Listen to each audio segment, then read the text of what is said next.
beliefs, when our ego has become, like, take this away, because we can't see it. All we can see is this. And all our ego mind knows is this. This is the ego mind. This is how we perceive identity. This is how we talk to ourselves in the deep, dark recesses of our minds without even realizing it. Sometimes we hear some of it, but it goes way deeper than that. Remember, it starts at that 3, 4 years old. You're not going to remember how all this became. Not until you start unlayering it all to get in there. But if this is your identity, these roles, and those roles start to disappear,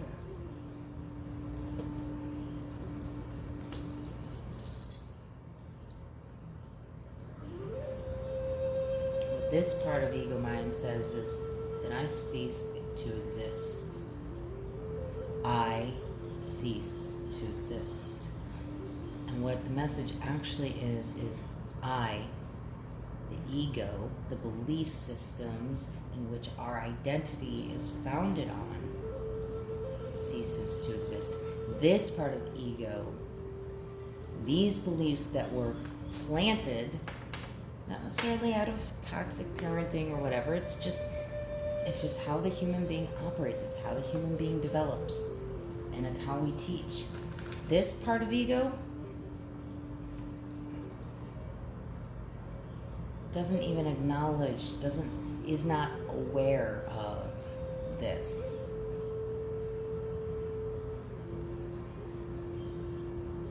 So as far as this part of ego is concerned, you get in there and start messing with it, and its job is to, 1, be created. Because we're social beings. We are a very social, interactive creature. It is part of our health and well-being, biologically.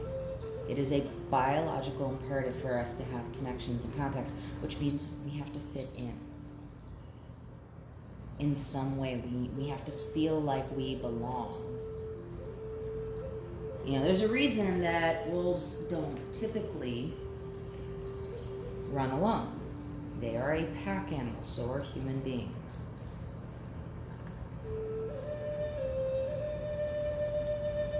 It's biologically built in for the sake of survival.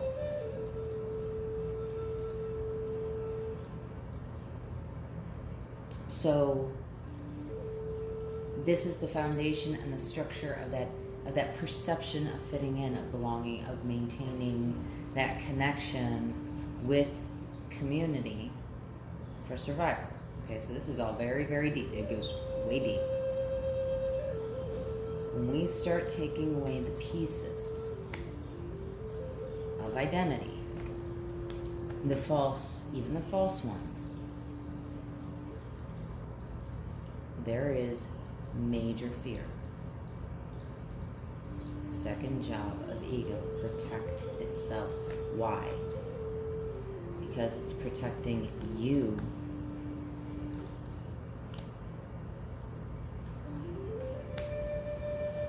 from not existing.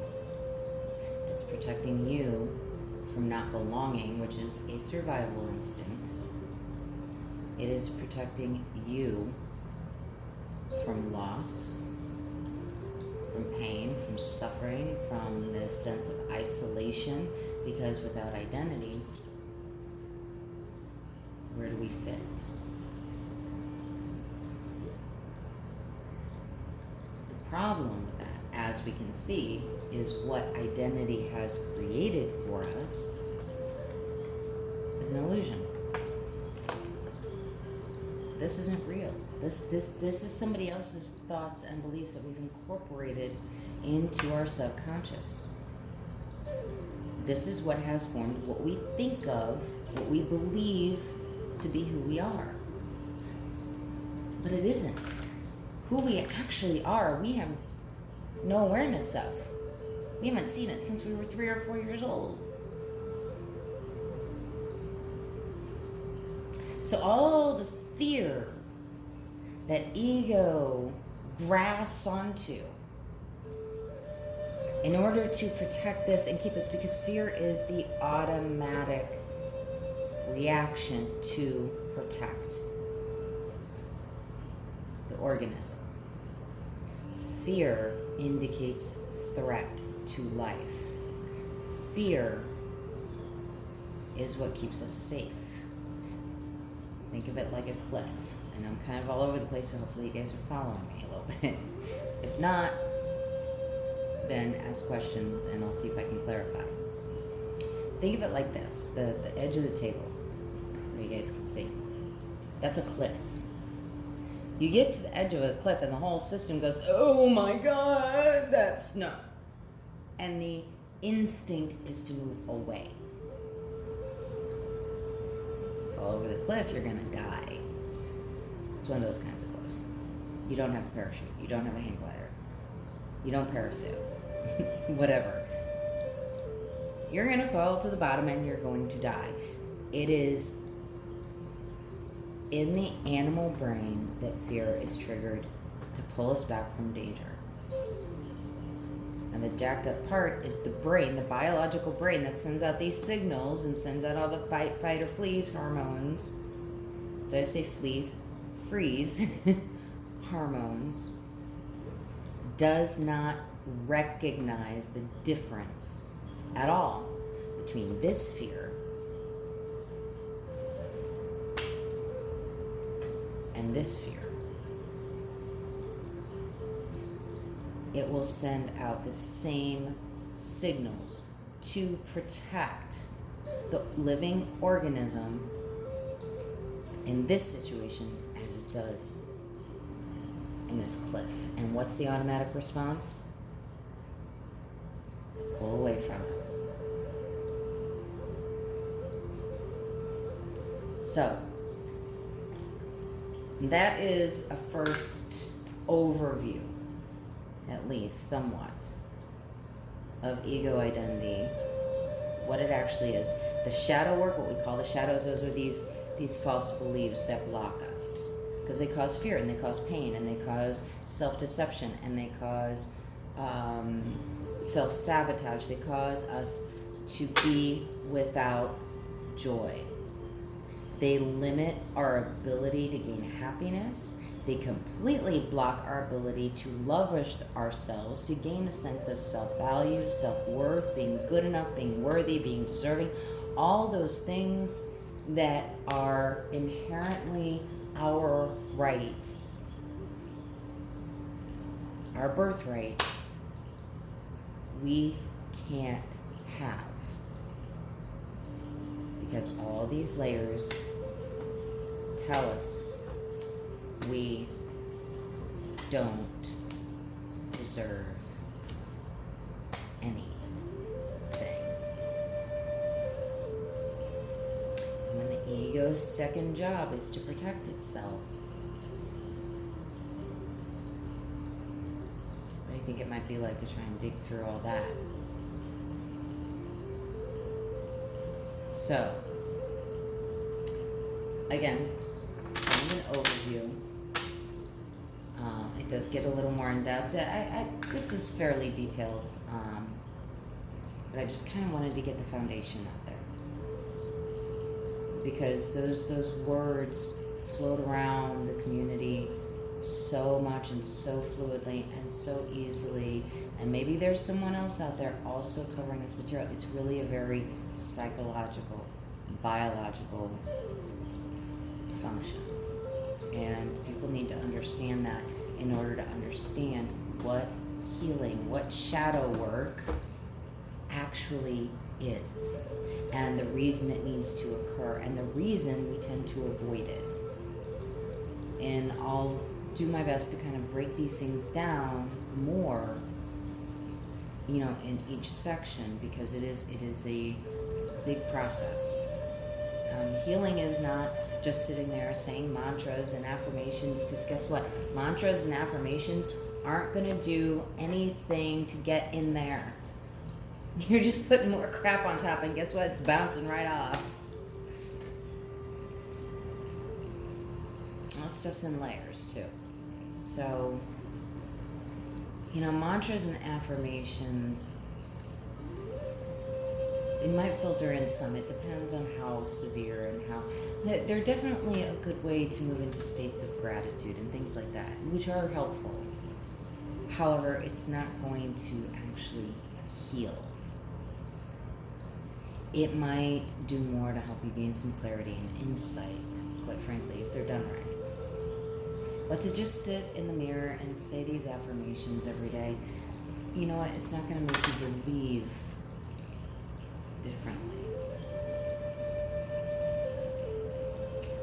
Usually what I have noticed happens is you've got your authentic self, right? You've got all these negative beliefs that have developed over the years in the course of your lifetime that have been strung together bit by bit by bit because of self-sabotage and whatnot. That's why I'll get deeper into it. And then you have these affirmations.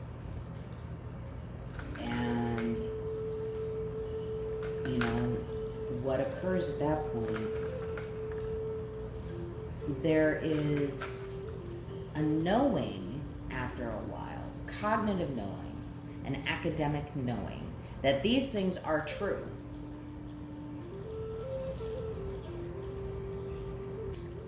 But then we get stuck between what we know cognitively in thought, what is true,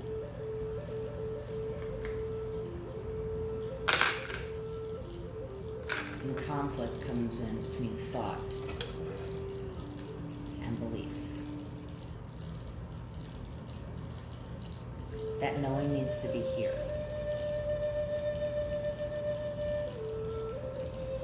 But these are the current beliefs. So the knowing is going to stay right on the surface.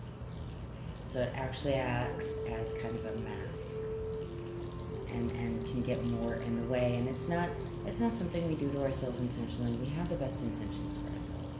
And it will, we will have that layer of feeling better, feeling good, until something happens and it gets disrupted and we're right back here. Is it true of everyone? No, probably not. Ooh. I would be hard pressed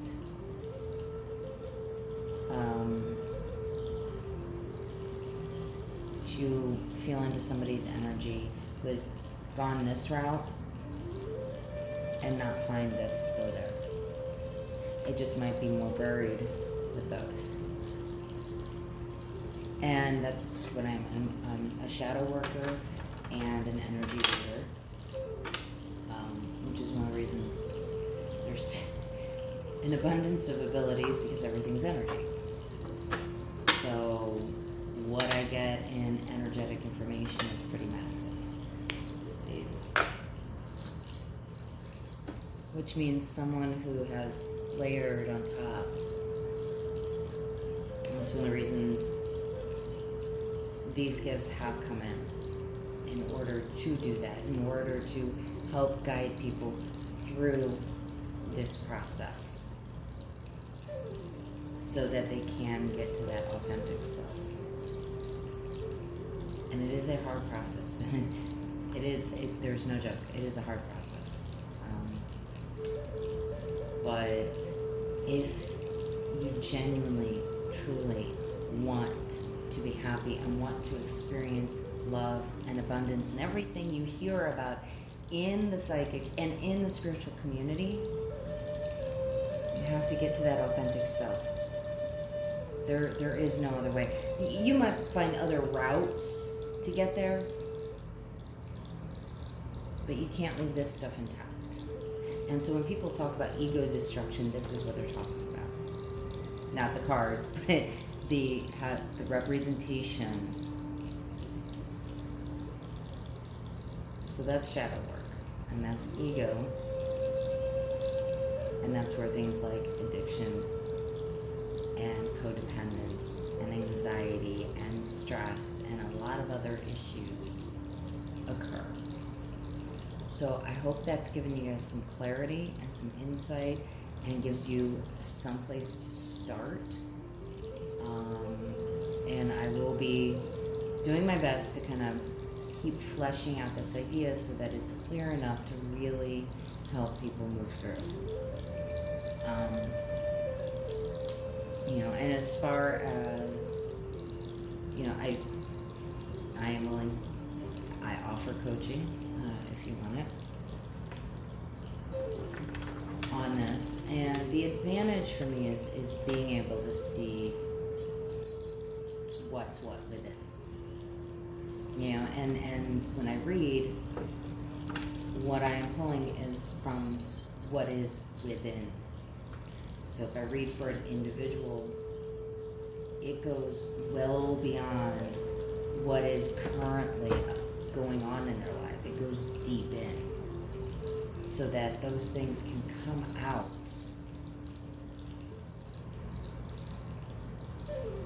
There's love readings are very, very popular.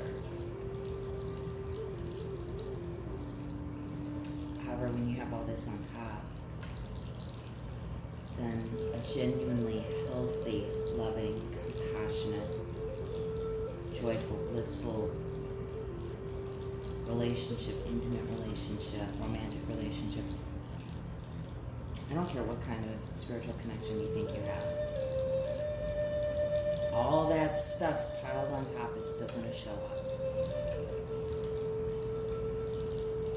So for anyone that believes themselves to be in a spiritual connection, you have to come first. Because if you don't, what is going to happen is all this stuff is going to start showing up on the outside. And that's what we call self-sabotage. And then you want to talk about some regret. So, focusing on love and relationship with other really is not in any human being's best interest without getting to that.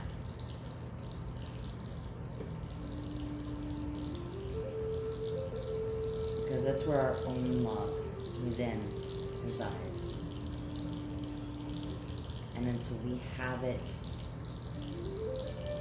recognized and available and accessible, it's not so much that it's not there.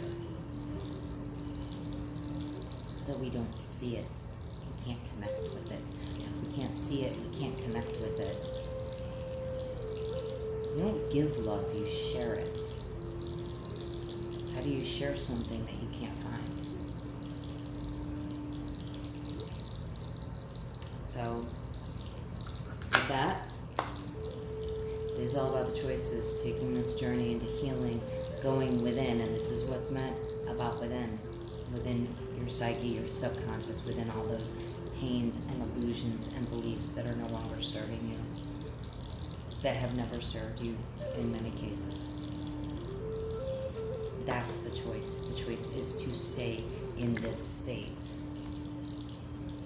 and stay in a state of misery, which is basically chronic psychological and emotional pain, or go through the hard, painful work that's more acute, shorter term, because it's already chronic at this point if it's been there your whole life. But you do this work, it's going to intensify tremendously. But guess what? When you're through it, you're through it. It doesn't mean stuff doesn't show up when you have memory. You're still human. Stuff shows up, but guess what? It gets to a point where you're like, oh, I recognize this. You know what? This isn't the tool I need right now. That can be put back in the toolbox. And it's no longer in our way. It's still there, it's still present. but then we can choose whether or not to pull it back out or not. I just said that was very redundant. We can choose if we want to use that tool, or if that tool still is not serving us, and keep it in the toolbox. You know, these things don't just disappear.